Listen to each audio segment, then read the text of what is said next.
আমার আসন হচ্ছে চট্টগ্রাম 15 সাতকানিয়া লোহাগাড়া।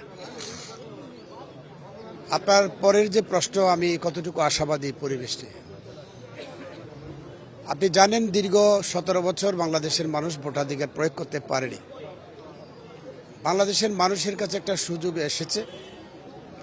আমরা প্রতিনিয়ত বিভিন্নভাবে প্রশাসনের দৃষ্টি আকর্ষণ করছি যেটা সুন্দর পরিবেশ তৈরি করে দেওয়ার জন্য। এদেশের মানুষ 18 কোটি মানুষ কিন্তু ভোটের প্রক্রিয়ায় যুক্ত হয়ে গেছে। মানুষ এখন নির্বাচনমুখী।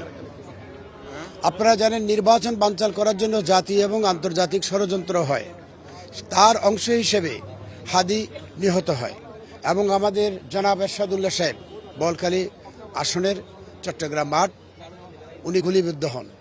এই সমস্ত কিছু আপনার শুধুমাত্র নির্বাচনকে বানচাল করার জন্য আজকে আমরা দেখতে পাচ্ছি মানুষ উৎসবমুখর পরিবেশে বোর্ডের যে মনোনয়নপত্র জমা দিতে এসেছেন।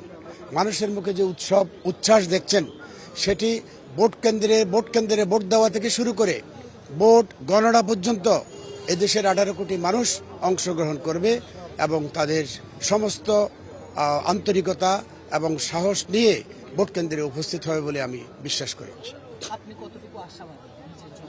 আমি শতভাগ আশাবাদী। আপনার আমাদের এই আসনটা জাতীয়তাবাদী দলের আসন। এটা বিভিন্ন কারণে জোটের কারণে শরিকদেরকে এটা দিয়ে দেওয়া হতো। 79 সালে এবং 96 সালে বাংলাদেশ জাতীয়তাবাদী দল থেকে এখানে নির্বাচিত হন। এখানে আপনার অতীত ইতিহাস বলে চট্টগ্রাম 15 বাংলাদেশ জাতীয়তাবাদী দলেরই আসন, বিএনপির এই ঘাঁটি। নতুন এবং ফিরে আসা গ্রাহকদের জন্য নগদে চলছে ক্যাশব্যাক সহ প্রতিদিন হাজারো উপহার জেতার সুযোগ। হবে আশা আর ফেরা, সারপ্রাইজ সেরা।